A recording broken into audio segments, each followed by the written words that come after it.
Mengubah sikap dan perilaku para anak jalanan bukan perkara mudah, butuh pengetahuan memadai dan perhatian lebih dalam mengasuh anak tersebut. Itu hal yang dialami di Panti Sosial Asuhan Anak atau PSA Putra Utama II, Pelumpang, Jakarta Utara. Menurut Kepala PSA Putra Utama II, Beni Marta saat ditemui Minggu 30 Agustus 2015, bahwa itu merupakan tantangan dalam mengasuh anak jalanan agar mampu beradaptasi dengan lingkungan asrama. Bagaimana anak-anak mau hidup teratur demi masa depan mereka. Pihaknya punya metode tersendiri untuk merubah perilaku. Biasanya WBS yang berasal dari hasil penjangkauan di jalan akan diberi perhatian lebih. Diberi perhatian lebih itu dilakukan selama tahun pertama. Letak perbedaan panti PSA ini dengan PSA yang lain itu apa, Pak? Panti PSA itu jelas memang masing-masing panti punya keunikan masing-masing. Kalau untuk PSA Putra Utama II ini yang jelas adalah panti anak jalanan. Pure hampir 70% adalah anak dari jalanan. Kiriman dari baik dari dinas sosial atau PSBI maupun dari masyarakat. Yang 30% dari masyarakat. Itu. Jadi perbedaannya ya panti ini karena memang anak jalanan. Kalau PSA Putra 1 kan khusus untuk anak-anak sekolah dasar ya. Kalau PSA 3 itu lebih mengarah kepada anak telantar ya. Anak telantar.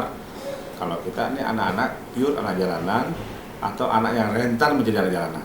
Kira-kira gitu. Tantangannya, Pak, tantangannya dalam pembinaan. Tantangannya memang karena memang ini anak-anak yang kita hadapi adalah anak-anak yang memang biasa hidup tanpa aturan, bebas, yang biasanya dia jam 8, jam 9 baru pergi ngayap.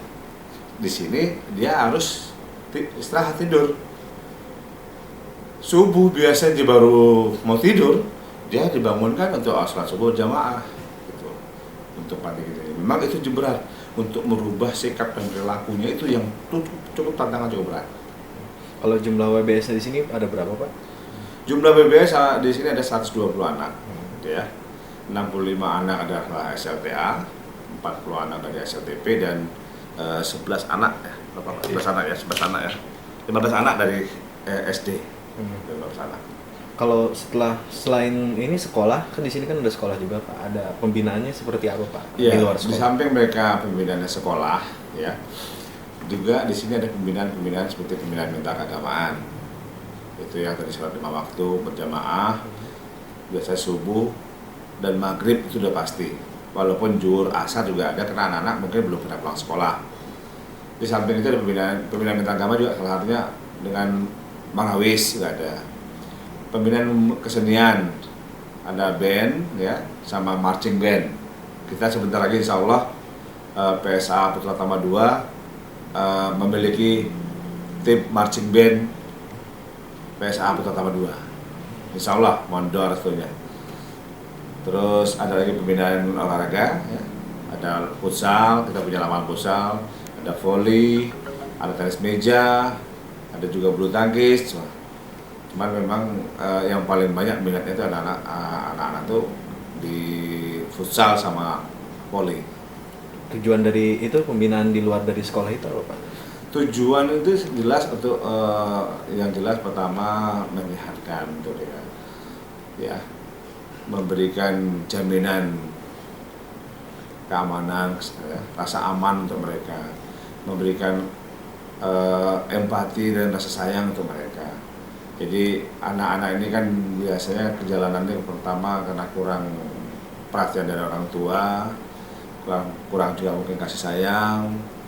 Anak-anak ini kan perjalanan karena mungkin satu hal yang paling krusial adalah faktor ekonomi. Tapi samping itu juga ada faktor-faktor lain yang membuat anak itu perjalanan. Karena mungkin di rumah itu tidak nyaman, mungkin juga ada tindakan kekerasan di rumah tangga sehingga itu anak lari ke jalanan.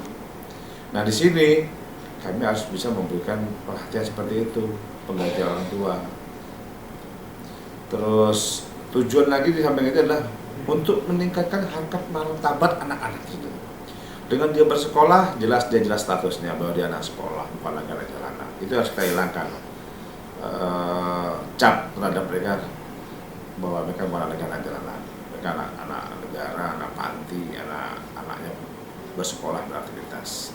Di samping itu juga tujuan akhir dari pelayanan pembinaan di panti ini adalah kemandirian. Bagaimana kita nanti menciptakan anak-anak mampu mandiri, ya, tidak lagi bergantung kepada orang lain atau tidak lagi membebankan orang lain, orang tuanya terutama.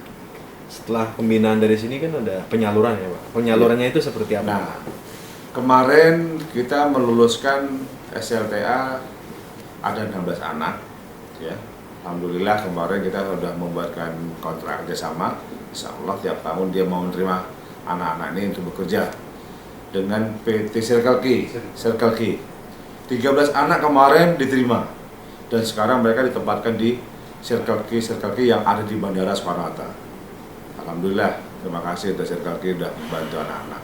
Ya di samping itu kalau nanti anak-anak itu, jadi penyaluran itu nanti ada ke lapangan pekerjaan.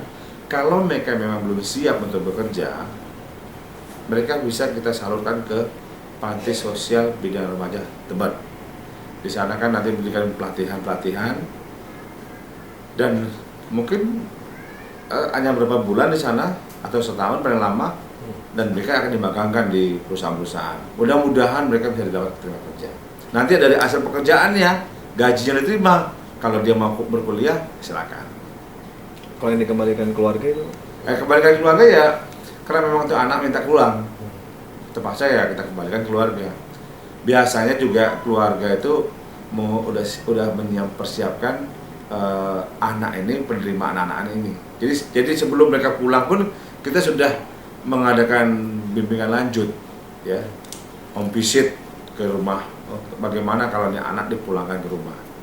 Ya penerimaan juga harus kita lihat di sana. Kesiapan orang tua juga untuk menerima anak kembali, termasuk lingkungan dan masyarakat sekitarnya. Tapi sebenarnya yang terbaik itu penyaluran itu ke mana Pak?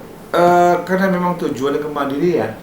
Bagusnya kita anak ini diterima di lapangan pekerjaan, sehingga mereka dia punya bekerja, punya penghasilan, malah penghasilan itu bisa membantu ekonomi keluarga. Nah itu, jadi nggak lagi membebankan, malah membantu orang tuanya.